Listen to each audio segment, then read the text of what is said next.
पंकज जी, भारत देश त्योहारों की भूमि है। यहाँ हर त्योहार के पीछे कोई न कोई कारण है, कोई परंपरा और कई कहानी जुड़ी होती हैं। ये त्योहार हमारे इतिहास, हमारी संस्कृति और हमारे जड़ों से जुड़ा होता है। आज हम जिस त्योहार की कथा आपको सुनाने जा रहे हैं, वे केवल एक पर्व नहीं बल्कि आस्था, परंपरा और भाईचारा का प्रतीक है। आज की कथा लोहड़ी के बारे में है।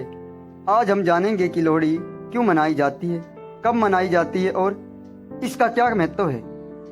लोहड़ी भारत की उत्तरी भागों में, विशेष रूप से पंजाब, हरियाणा, पंजाब प्रदेश और जम्मू कश्मीर के कुछ क्षेत्रों में बड़े हर्ष और उल्लास के साथ मनाई जाती है। इन क्षेत्रों में लोहड़ी केवल एक पर्व नहीं बल्कि जीवन का हिस्सा है। यह त्योहार सर्दियों के अंतिम चरणों में मनाया जाता है। लोहड़ी के बाद दिन धीरे धीरे लंबा होने लगता है और रात छोटी होने लगती है।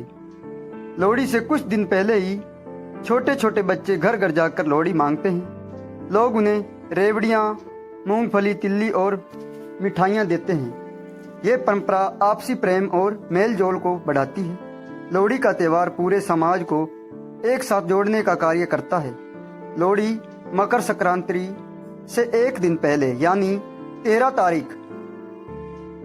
13 जनवरी को मनाई जाती है। यह पर्व किसानों के लिए विशेष महत्व रखता है। भारत में प्राचीन काल से ही कृषि प्रधान देश रहा है। लोहड़ी रब की फसलों के पकने और गन्ने की कटाई का प्रतीक है। गन्ने से बनने वाला गुड़, गज्जक और तिल्ली की मिठाइयाँ इस त्योहार में अभिन्न हिस्सा हैं। लोहड़ी की संध्या को लोग एक स्थान पर इकट्ठा होकर लकड़ियां जलाते हैं और बड़े अलाव बनाते हैं। सभी लोग आंगन के चारों ओर खड़े होकर लोहड़ी की संध्या को लोग एक स्थान पर इकट्ठा होकर लकड़ियां जलाते हैं और बड़े अलाव बनाते हैं। सभी लोग अग्नि के चारों ओर खड़े होकर गीत गाते हैं और श्रद्धा के साथ तिल्ली, मूंगफली, रेवड़ी और पॉपकॉर्न अग्नि में अर्पित करते हैं। ये अग्नि न केवल गर्मी देती है बल्कि शुद्धता, सुंदरता और सुरक्षा और नकारात्मक का नाश का प्रतीक भी मानी जाती है। लोहड़ी केवल फसल का पर्व नहीं है, इसका सांस्कृतिक और पारंपरिक महत्व भी है। कुछ लोग इसे देवी सती की कथा से जोड़ते हैं। मानते हैं कि देवी सती ने अपने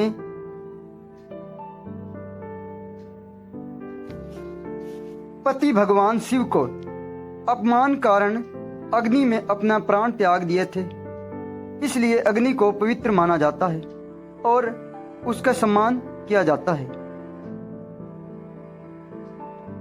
लोहड़ी से जुड़ी सबसे प्रसिद्ध कथा 16वीं शताब्दी के लोक नायक दुल्ला भट्टी की है। दुल्ला भट्टी का वास्तविक नाम राय अब्दुल्ला भट्टी था। उनका जन्म पंजाब के संधल क्षेत्र में हुआ था, जो आज पाकिस्तान में स्थित है। वे मुगल सम्राट अकबर के शासनकाल में रहा। दुल्ला भट्टी का पिता और दादा भट्टी राजपूत वंश के जमींदार थे।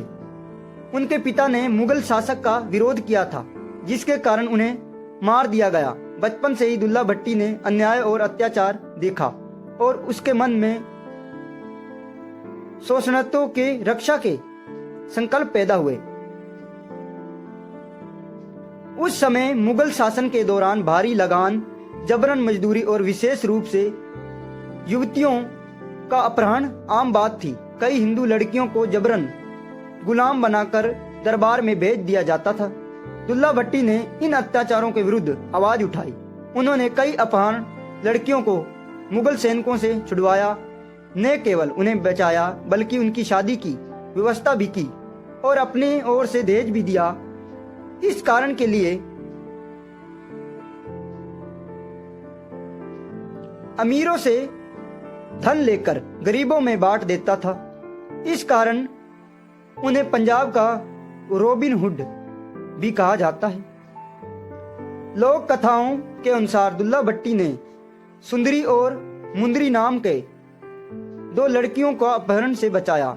उन्होंने अपनी बेटियों की तरह अपनाया और एक बड़े अलाव के सामने उनकी शादी कर दी। अग्नि के साक्षी मानकर विवाह संपन्न हुआ। यही गाथा लोहड़ी के प्रसिद्ध गीत सुंदरी मुंदरियां के आधार पर बनी है। इस गीत के माध्यम से आज भी दुल्ला भट्टी के वीरता, करुणता और न्यायप्रियता को याद किया जाता है। बच्चा जब लोहड़ी मांगते हैं तब ये गीत गाते हैं। मुगल शासक के विरोध दुल्ला भट्टी का संघर्ष केवल यहीं तक सीमित नहीं रहा। उन्होंने भ्रष्टाचार अधिकारियों के खिलाफ विरोध किया, किसानों को बचाया और गरीबों की सहायता की। विश्वासघात के कारण उन्हें पकड़ लिया गया, मृत्यु दे दी गई, लेकिन उनकी मृत्यु से उनकी कहानी समाप्त नहीं हुई। आज भी दुल्ला भट्टी लोहड़ी के साथ जीवित है। वे अन्याय के विरुद्ध खड़ा हुआ ने साहस दिखाना और मानव गर्मा की रक्षा की प्रतीक माना जाता है। आज के समय में लोहड़ी के पूरे उत्सव के साथ मनाई जाती है।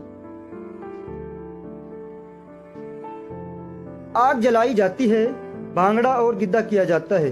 ढोल की आवाज पर लोग नाचते हैं। मक्के की रोटी, सरसों का साग, गुड़ गज्जक और तिल्ली मिठाइयां बांटी जाती हैं।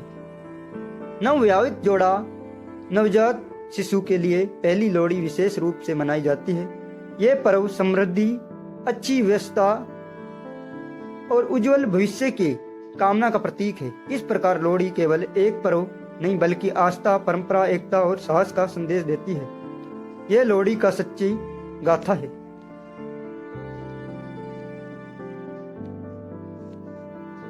नवजात शिशु या नवविवाहित जोड़ा अपनी पहली लोहड़ी मनाने वाले परिवारों के लिए यह त्योहार विशेष महत्व रखता है। ऐसा माना जाता है कि दुल्ला भट्टी का आशीर्वाद जीवन में समृद्धि और सुरक्षा लाता है। दुल्ला भट्टी की कहानी और लोहड़ी से इन जुड़ाव बहादुरी की एक शक्तिशाली कहानी है। लड़कियों का जुल्म से बचाना और मुगल साम्राज्य की अवज्ञा करने के उनके कार्यों ने उन्हें एक नायक बना दिया।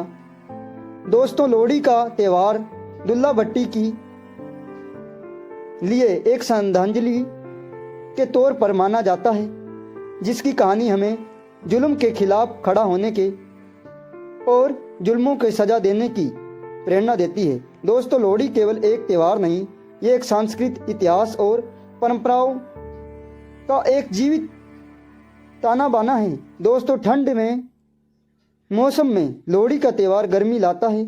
अब्दुल्ला भट्टी जैसे महापुरुषों का सम्मान करके और फसलों की भरपूर पैदावारी का जश्न मनाना जाता है। लोहड़ी हमें प्राकृतिक और उपहार का एक जुड़ाव और